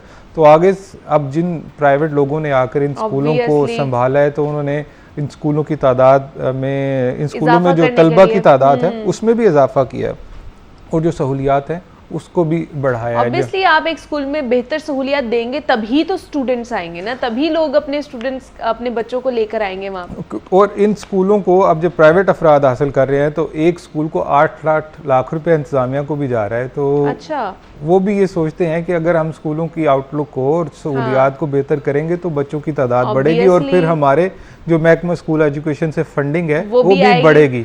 वो भी बढ़ेगी। तो ये अब उसको चेक एंड बैलेंस है और साथ साथ नताइज को देखते हुए एक अट्रैक्ट करने के लिए तो ये सिलसिला अब चला है। तो जो महकमा स्कूल एजुकेशन का अपना जो फंडिंग का सिलसिला था तो वो तो महदूद है। हम कई अरसे से देख रहे हैं कि जो 40 अरब रुपया मिलता है सालाना तो उसमें से 24-25 अरब रुपया पंजाब एजुकेशन फाउंडेशन को, फिर दानिश सेंटर ऑफ एक्सीलेंस है उनको चला जाता है, फिर पीमा अथॉरिटी है उनको चला जाता है। तो डेवलपमेंट के लिए कुछ 5 से 6 अरब रुपया बनता था। तो उससे ये चीज़ें पूरी नहीं हो मुकम्मल नहीं हो पाती सकती थी। अब बहुत सारी डेंजरस बिल्डिंग है स्कूलों की, उनकी तामीर व मरम्मत के लिए भी फंड्स की दरकार है। तो ये 4-5 मॉडल्स हैं जिनको लेके अब महकमा स्कूल एजुकेशन लेके चल रहा है, और ये उम्मीद जाहिर की जा रही है कि आने वाले अरसे में जो महकमा स्कूल एजुकेशन अपनी जिम्मेदारी से तो पीछे हट रहा है और प्राइवेट लोगों को शामिल करके, इनकॉर्पोरेट करके स्कूलों की आउटलुक को और सहूलियात को बेहतर करने की कोशिश की जा रही है। तो तब ये अभी फौरी तौर पर तो नहीं ये मामला सारे तय पाएंगे, इनको भी होते होते टाइम तो लगेगा, 10 साल भी लग सकते हैं, क्योंकि हर साल आप देखते हैं कि तलबा की तादाद बढ़ेगी तो उसके हिसाब से सहूलियात को भी बढ़ाना पड़ेगा। अब हर स्कूल जो है वो अप टू द मार्क भी नहीं होगा, लोग जो हैं वो फौरी नताइज भी नहीं हासिल कर पाएंगे। तो ये भी ग्रेजुअली प्रोसेस है जिसके नताइज जो हैं वो लॉन्गर टर्म में हमें नज़र आना शुरू हो गए। तो ये बड़ा मामला है। तो लेकिन अभी जो रिसेंटली जो सूरत हाल ये है कि साइंस लैब्स मौजूद नहीं हैं स्कूल्स के अंदर। 23 अप्रैल से जो है ना वो अमली इम्तहानात यानी कि प्रैक्टिकल शुरू हो जाएंगे मैट्रिक के बच्चों के, तो उनके पास वहाँ पर सामान भी मौजूद नहीं है, और 2200 ऐसे स्कूल्स हैं जहाँ पे तो सिरे से ही साइंस लैब्स मौजूद नहीं है। तो ये सारी सूरत हाल है हमारी तालीमी सरगर्मियों के हवाले से या फिर तालीमी मैदान से।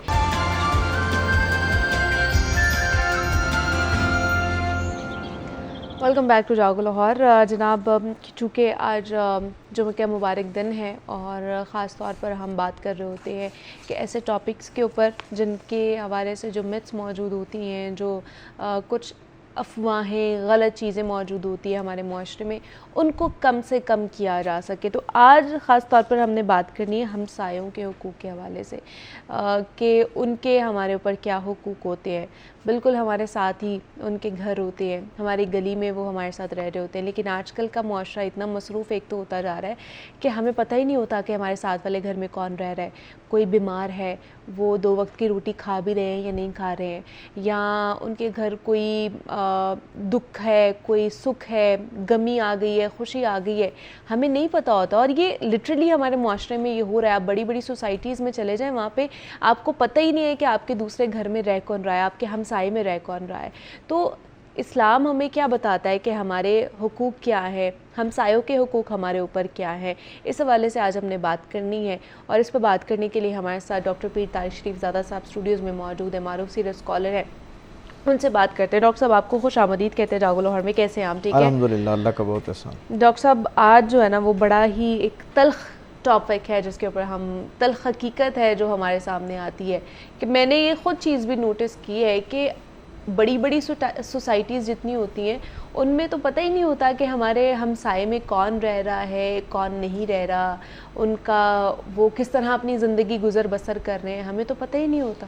बिस्मिल्लाह रब्बी मोहम्मद करीम अलैहिस्सलातु तस्लीम। सबसे पहले तो यादावरी का शुक्रिया, और यकीनन ये मुआशरे की इस वक्त एक दुखती रग है और गैर महसूस तरीके से जो बहुत खूबसूरत रिवायात जिनसे हमारा मुआशरा महरूम होता जा रहा है, उनमें से एक हमसायों की खबरगिरी करना भी है। अगर बहुत ज़्यादा दूर न सही, आप चंद बरस पीछे जाएँ, 2 दहाइयाँ भी अगर आप पीछे जाएँ, तो आपको अंदाज़ा होगा कि इर्द गिर्द में रहने वाले लोगों के साथ आपका वैसा ही मोहब्बत का, शफ़क़त का और ज़ाती नौइयत का ताल्लुक़ हुआ करता था जैसे खूनी रिश्तों के साथ ताल्लुक़ कायम होता है। और बल्कि मैं बड़ी ज़िम्मेदारी से ये बात कह सकता हूँ कि बसर औक़ात जो आपके पड़ोस में रहने वाले लोग हैं, वो आपके जो खूनी रिश्तों में जुड़े हुए आपके साथ वाबस्ता मोहब्बतों के रिश्ते हैं, उनसे बढ़कर आपके खैर खा भी हुआ करते थे, आपके खबरगीर भी हुआ करते थे, यानी आपकी खबर भी रखा करते थे और आपके लिए खैर खाई का जज्बा भी रखते थे। ये आहिस्ता आहिस्ता जैसे हम जदीदियत की तरफ चले गए और प्राइवेसी के नाम पर जैसे हमने अपने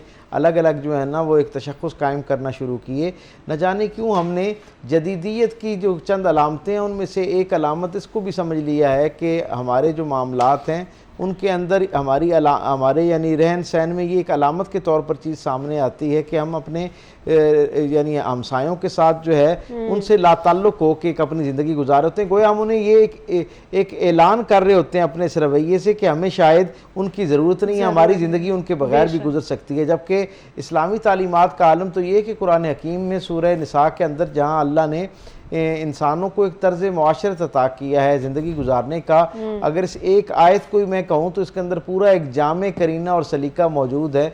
उस आयत के अंदर परवरदिगार आलम जहाँ ये कहता है सूरह निसा के अंदर कि अल्लाह के साथ अल्लाह को की तौहीद पर कायम हो जाओ, उसका मफहूम ये है, और अल्लाह के साथ किसी को शरीक ना किया जाए।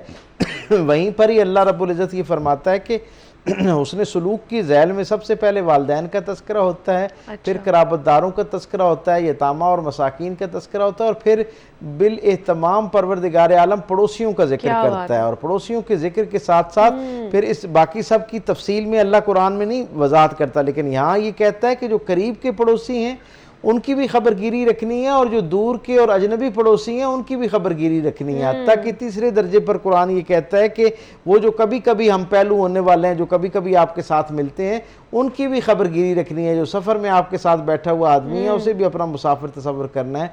और फिर अगले दर्जे पे कुरान हकीम हमें ये बताता है कि वो जो आपके सबॉर्डिनेट्स हैं, आपके ग़ुलाम हैं, खादमाएँ हैं, उनका आपने उनकी जो है उनके हुकूक के बारे में उनके साथ वो जो है ना आपने खैर खाई करनी है। और एक यहाँ बड़ा दिलचस्प पहलू है जो मैं अपने सामीन और नाजरीन तक पहुँचाना चाहता हूँ। हमें उमूमी तौर पर ये कहा जाता है कि जी हमने शुरू में हम जब इस सोसाइटी में आए तो हमने अड़ोस पड़ोस वालों की तरफ एक आध चीज़ कोई पका के भेजी या सलाम दुआ में पहल की, उनकी तरफ से क्योंकि फिर आगे कोई पॉजिटिव रिस्पांस नहीं आया तो हम भी पीछे हट गए। अल्लाह के बंदो, अल्लाह ने कुरान में, अल्लाह जानता है कि बंदों ने इन चीज़ों को जवाज बनाकर एक दूसरे से दूरी इख्तियार कर लेनी है, और ये एक इंतहाई अहम जिम्मेदारी जो है उस फरीजे से सुबकदोश होने, उससे अपनी जान छुड़ाने का एक तरीका बना लेना है। कुरान हकीम में अल्लाह ने पड़ोसियों के साथ हुस्न सलूक का हुक्म नहीं दिया सिर्फ, बल्कि एहसान करने का हुक्म दिया है। हुस्न सलूक होता है आपने मुझसे बाइज्जत तरीके से, इज्जत के साथ, वकार के साथ बात की, एहतराम के साथ बात की, जवाब में मैंने भी वैसे ही आपके साथ बात कर दी, तो ये हुस्न सलूक है कि एक अच्छी रिवायत को अच्छे अंदाज में वापस पलटाना। हुस्न सलूक तो इस दर्जे का खैर का मामला होता है कि इसमें आपने ये देखना ही नहीं होता कि सामने वाली तरफ से आपके साथ उसने सलूक हो रहा है या नहीं हो रहा है। एहसान का मतलब ही ये है कि आप सामने वाले के रवैये से बेखबर होकर अपनी जिम्मेदारी पूरी करें। तो इससे हमें ये अंदाजा होता है कि पड़ोसियों के मामले में आपने ये तसव्वुर कायम नहीं करना कि वो आपके साथ कितना अच्छा सलूक कर रहे हैं, बल्कि कुरान हकीम की इरशादात और रोशनी की झैल में हमें ये तय करना है कि हमने हर हाल में उनके साथ उसने सलूक करना है। करीम आका सल्लल्लाहु अलैहि वसल्लम तो ये फरमाते हैं कि जिब्राइल अमीन ने इतनी मरतबा मेरे सामने पड़ोसियों के जो हुकूक हैं उन पर मुझे मुत्तला किया, मुझे उसकी तलकीन की कि मुझे यूं लगा कि शायद अब विरासत में इनका हिस्सा जो वो कायम होना शुरू हो जाएगा। और फिर हज़रत आयशा सिद्दीक़ा, अब ये एक सवाल बड़ा होता है कि जी वो कौन से लोग जो हैं वो आपके पड़ोसी हैं और कौन से नहीं हैं। तो सरकार दो आलम सल्लल्लाहु अलैहि वसल्लम की हदीस की रोशनी में हमें ये पता चलता है कि जो आपके घर के दाएं और बाएं और आगे और पीछे जो 40-40 घर हैं वो सारे इसके ज़ुमरे के अंदर शामिल होते हैं। जब सरकार दो आलम ने ये तलकीन फरमाई ना तो हज़रत आयशा सिद्दीक़ा रज़ी अल्लाह तआला अन्हा ने अर्ज़ की कि या रसूल अल्लाह, मेरे गिरदो पेश में तो बहुत सारे घर हैं और ये जो आपने कैटेगरी डिज़ाइन की है इसमें भी बहुत सारे घर हैं, इनमें ज़्यादा यानी तरतीब फिर कैसे कायम होगी और मैं किस से ज़्यादा हुस्न सलूक का जो है, कौन मेरा मुस्तहक है मेरे हुस्न सलूक का। तो सरकार ने फरमाया सल्लल्लाहु अलैहि वसल्लम के सबसे ज़्यादा जो हकदार है, ये सारे हकदार हैं लेकिन इनमें सबसे ज़्यादा हकदार वो है जिसका दरवाज़ा तुम्हारे दरवाजे के ज़्यादा करीब है। अच्छा, ठीक और है। एक रिवायत में तुम्हारे दरवाजे के सामने जिसका दरवाजा है। तो इससे आप अंदाजा लगाइए कि दीन जो है वो तो 40-40 घर जो हैं दाएं बाएं जो है आगे पीछे जो घर हैं उनकी खबरगिरी आपको जो है उसके बारे में वो जो है ताकीद करता है। और फिर सरकार दो आलम सल्लल्लाहु अलैहि वसल्लम के साथ तो मामला ये, और ये जो इनके साथ उसने सलूक करना है ना, ये अल्लाह को राजी करने का जरिया भी है और ये सरकार दो आलम सल्लल्लाहु अलैहि वसल्लम के साथ और अल्लाह के साथ मोहब्बत के तकाजे के तौर पर हुजूर ने बयान फरमाया है। सरकार दो आलम सल्लल्लाहु अलैहि वसल्लम के एक सहाबी हज़रत अब्दुर्रहमान सलमा रज़ी अल्लाह तआला अन्हु वो फरमाते हैं कि हम रसूलुल्लाह सल्लल्लाहु अलैहि वसल्लम वुज़ू फरमा रहे थे, असहाबों ने वुज़ू करवा रहे थे और जो पानी था हुजूर का मुस्तअमल पानी इस्तेमाल होया हुआ पानी उससे अपने चेहरों पर मल रहे थे। तो आका करीम सल्लल्लाहु अलैहि वसल्लम एक लम्हे के लिए रुके और मुस्कुराते हुए वुज़ू मुकम्मल करते, साथ ही जिसमें मुबारक जो था वो अभी गीला था और हुजूर मुस्कुराकर असहाब की तरफ देखते हैं और कहते हैं कि तुम्हें किस चीज़ ने इस अमल पर मजबूर किया कि तुम गोया मेरा इस्तेमाल किया और पानी इस्तेमाल कर रहे हो। तो असहाब ने कहा कि या रसूलल्लाह, आपकी मोहब्बत ने हमें जो है ना वो इस अमल की तरफ मजबूर किया। तो हुजूर ने क्या उसके इरशाद में फरमाया, हुजूर ने इसकी भी तहसीन फरमाई, यानी इसको पसंद फरमाया। खुशी का इजहार किया, लेकिन हुजूर ने फरमाया कि हर वो शख्स जो ये चाहता है कि वो सरकार दो आलम सल्लल्लाहु अलैहि वसल्लम ने अपनी तरफ निस्बत की कि मुझसे मोहब्बत करे जी। और मैं उससे मोहब्बत करूं, उसे ये चाहिए कि वो जब अमानत उस तक पहुंचे तो अमानत की पासदारी करे, फौरन उसको अच्छे तरीके से लौटाए, बात करे तो सच करे, और तीसरी बात आपने फरमाई कि पड़ोसियों के साथ अच्छा सलूक करे। यानी गोया हुजूर की मोहब्बत का ये तकाजा, पूरी उम्मत है ना, हम सब बड़े बेहमदी ताला बड़े फ़ख्र के साथ ऐलान करते हैं कि हम हुजूर से मोहब्बत का दावा करते हैं। हुजूर की मोहब्बत से मुराद क्या है? उन बहुत सारे तकाज़ों में एक तकाजा जो हुजूर का खुद बताया हुआ है, जो हुजूर ने खुद डिफाइन किया है, जो हमें मुतला किया है, जिसके ऊपर वो हमसायों का के साथ उसने सलूक। और हुजूर ये फरमाते हैं कि ना यहाँ तक कि एक साहबी हज़रत अबू ज़र गफ़ारी रज़ी अल्लाह तआला अन्हु ने हुजूर फरमाते हैं कि जब तुम अपने घर के अंदर सालन बनाया करो तो सालन के अंदर पानी को बढ़ा दिया करो, क्योंकि वो जो पानी है वो सालन जब बढ़ जाता है तो एक की जगह 2 लोग उसको इस्तेमाल कर सकते हैं और 2 की जगह 3 लोग उस खाने को खा सकते हैं। और फिर यानी ताकीदन हुजूर ने ये फरमाया कि जब उसमें पानी बढ़ जाए तो वो ज्यादा क्वांटिटी हो जाएगी, क्वांटिटी ज्यादा हो जाएगी। और हुजूर ने फरमाया कि ये फिर अपने पड़ोस के जो लोग हैं उनकी दिलजोई के लिए भेजो। अब इसका क्या मतलब है कि लाजिम नहीं है कि सिर्फ जरूरतन ही आपने भेजना है। यानी ये बात बड़ी अहम, हमारे यहाँ अक्सर जो मॉडर्न सोसाइटीज हैं उनके अंदर जब हम कहते हैं कि आपका इर्द गिर्द में कैसा मामला है, तो वो कहते हैं जी अल्हम्दुलिल्लाह वो खाते पीते लोग हैं, उनको जरूरत नहीं है हमारे भेजने की। अल्लाह के महबूब रसूल सल्लल्लाहु अलैहि वसल्लम फरमा रहे हैं कि दिलजोई के लिए उनकी तरफ भेजो। इसका मतलब ये है कि जरूरत के लिए तो भेजना वो तो लाजिम हो गया। हुजूर ने फरमाया वो हरगिज मोमिन नहीं हो सकता, फिर दूसरी मरतबा फरमाया वो हरगिज मोमिन नहीं हो सकता, तीसरी मरतबा ताकीदन फरमाया वो हरगिज मोमिन नहीं हो सकता। असहाब जो है वो फिक्रमंद हो गए, कहा या रसूलल्लाह किस शख्स की तरफ इशारा सुखन, आप किसकी तरफ इशारा फरमा रहे? तो हुजूर ने फरमाया वो कि जो खुद पेट भर कर खाए और उसका पड़ोसी जो है वो भूखा सो जाए। यानी इस पे फिर शारहीन ने ये कहा कि उसे इल्म हो तो जो है ना वो अच्छा। अब इल्म होने का मतलब ये कि पड़ोसी होने पर तो खबरगिरी की जिम्मेदारी वैसे ही है। सरकार दो आलम सल्लल्लाहु अलैहि वसल्लम से ज्यादा मसरूफ जिंदगी किसकी हो सकती है? कैसी आला आरफा दर्जी की कार नबूवत की जिम्मेदारी है, बतौर हेड ऑफ स्टेट सरबराह मुमलिकत की जिम्मेदारी है, बतौर सिपहसालार जिम्मेदारी है, उम्मत की मुसले के तौर पर आलमीन के सारे इंसानों की हिदायत और रहनुमाई का फरीजा हुजूर अंजाम दे रहे हैं। इसके बावजूद हुजूर अपने जो पड़ोसी हैं मुस्लिम और गैर मुस्लिम दोनों की खबरगिरी करते हैं। सही सनद से रिवायात में सीरत निगारों ने हमें ये बात बताई कि जब कोई मुसलमान यानी सहाबी जो थे उनमें से अगर कोई किसी के यहाँ कोई बीमारी कोई परेशानी आती तो हुजूर उसकी खबरगिरी के लिए भी जाया करते, और अगर किसी गैर मुस्लिम जो हुजूर के गिरदो नवा में इब्तदाई अय्याम में मदीने के अंदर मौजूद थे उनके यहाँ भी सरकार दो आलम सल्लल्लाहु अलैहि वसल्लम खैरियत तलब करने के लिए जाया करते और फिक्रमंद होते, उनके लिए दुआ करते, और अगर किसी को कोई ज़रूरत की चीज़ दरकार होती तो उसका एहतमाम फरमाते, यानी उसका इंतज़ाम करके उसको भिजवाते। अच्छा, लेकिन ये जैसे ये खाने के वाले से, ये चीज़ों के वाले से हम बात कर रहे हैं कि ये भी हमें हमसायों की खबरगिरी के लिए भी या उस तरह भी भेजना चाहिए, दिलजोई के लिए भी भेजनी चाहिए चीज़ें। हमारे यहाँ पे डॉक्टर साहब ये चीज़ मायूब भी समझी जाती है कि अगर किसी के घर से आई है पता नहीं उसमें क्या होगा और हम खाएंगे तो क्या ही हो जाएगा। ये भी चीज़ें बहुत ज़्यादा पाई जाती है हमारे मुआशरे में। आप ये देखिए मुसलमान का मुसलमान तक खैर के जज्बे के साथ कुछ चीज़ हदिया करना, इस पर तो बड़ी बशारत है ही है।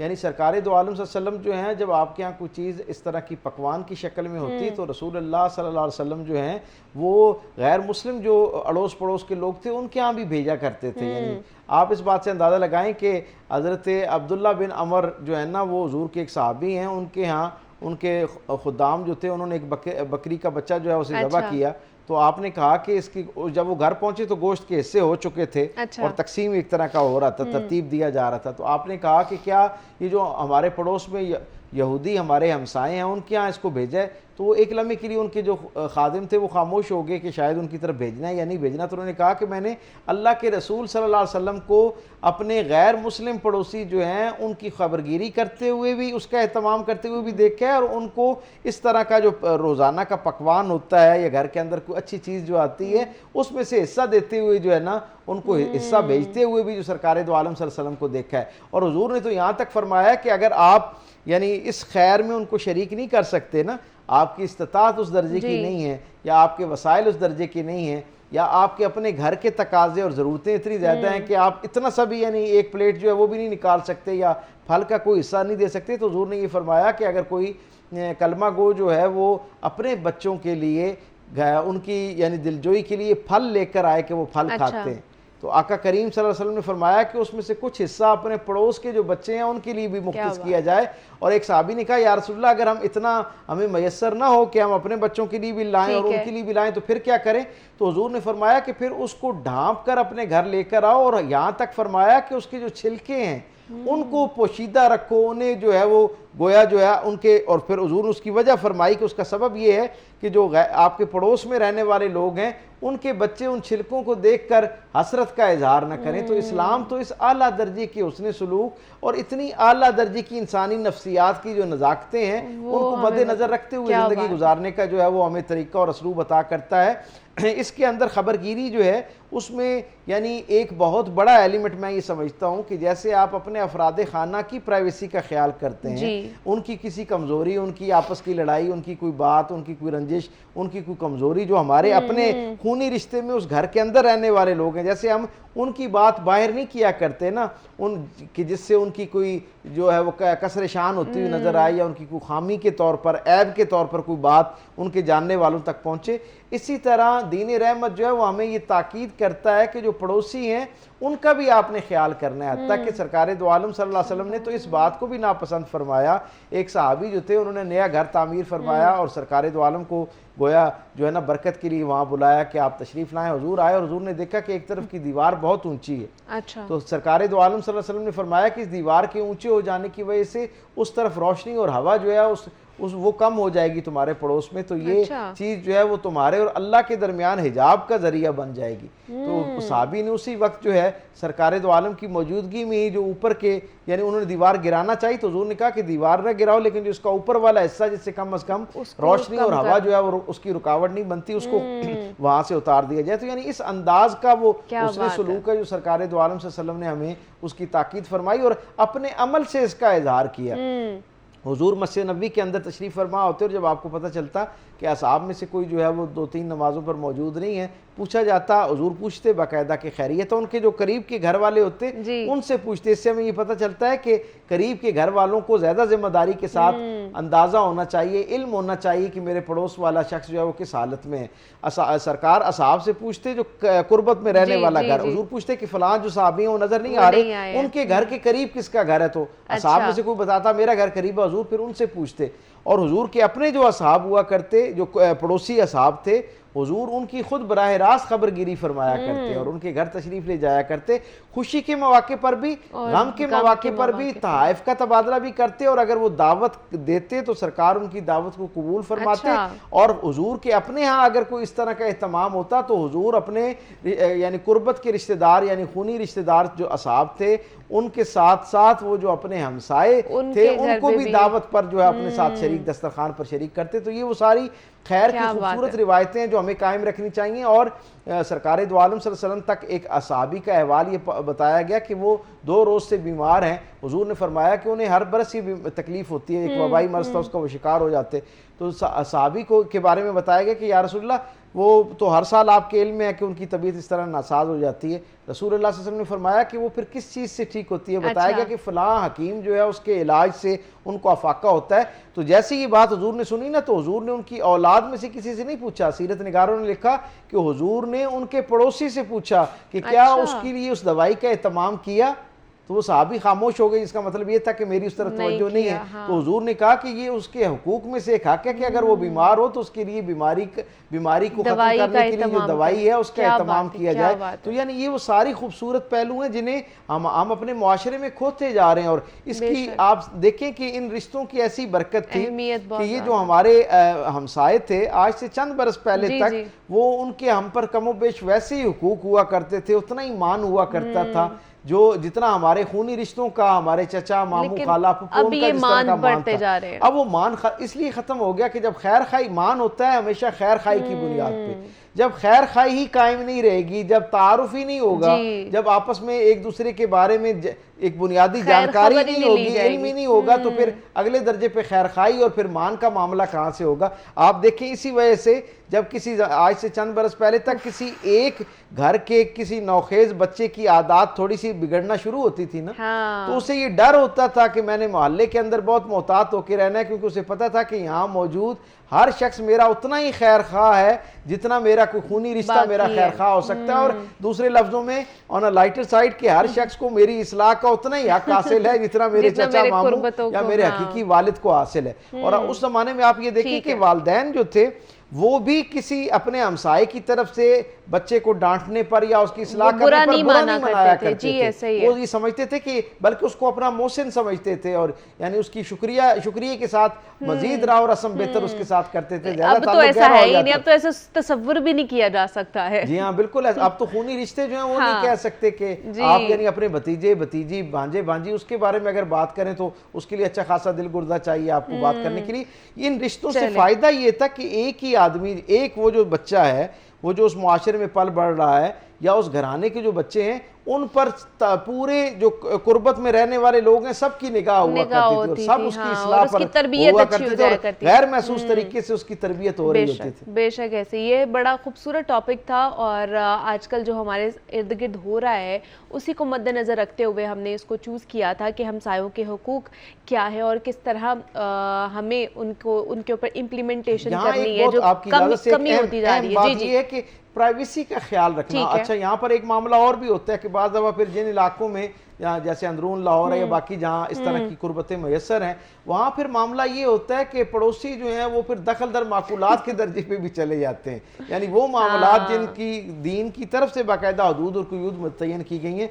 वो हम प्यार भरे मान के साथ इस दर्जे पर आगे चले जाते हैं कि उस घर के अंदर रहने वाले लोगों की जो प्राइवेट लाइफ होती है, पर्सनल लाइफ होती है, वो भी हर्ट होना शुरू हो जाती है और डिस्टर्ब होना शुरू हो जाती है। तो दीन रहमत ने हर रिश्ते में जहाँ हुकूक और फ़राइज़ बताए हैं वहाँ एक हुदूद का तायुन भी कर दिया गया। हुकूक के साथ हुदूद जो है उनका भी ख्याल रखा जाएगा तो फिर ये रिश्ते जो हैं ज्यादा राहत अफ़ज़ा हो जाएंगे, ज्यादा खुशी का जरिया बन जाएंगे। चलिए जी, ये तो एक टॉपिक था। आज एक और अगर देखा जाए तो दिन है बड़ा जिसके निस्बत से हज़रत अमीर खुसरो जो कि बड़ी नामवर शख्सियत है और बुलंद मकाम रखते हैं, 3 रोज़ा उर्स उनकी भी आगाज़ हो चुका है। कल पहला दिन था, आज दूसरा दिन है, तो उस हवाले से भी कुछ बताइए हमें। हज़रत अमीर खुसरो जो हैं बर सग़ीर पाक व हिंद में एक चंद जो नामवर तरीन शख्सियात हैं जिनका बैनुल अक़वामी तौर पर एक इकराम पाया जाता है, एहतराम पाया जाता है, उनमें से एक शख्सियत है।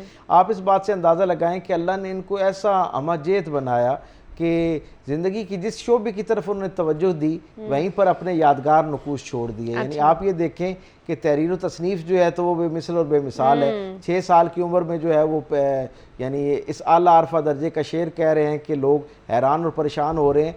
अपनी मादरी ज़ुबान से एक दर्जा आगे जाकर फ़ारसी ज़ुबान के अंदर जो उस ज़माने की एक मारूफ मुसलमानों की ज़ुबान थी उसके अंदर शेर कहने का आलम यह है कि इनके हम असर, इनके जो अपने ज़माने के एक बहुत बड़े आदमी हैं शेख सादी जो हर ज़माने के शायद फ़ारसी ज़ुबान के हवाले से बहुत बड़ी शख्सियत हैं, जब उन तक कलाम पहुँचता है तो वो उनको तूतिए हिंद कह के पुकारते हैं कि पूरी हिंद की सबसे खुशनुमा आवाज़ जो है, खुशगवार आवाज़ जो है वो मौजूद है।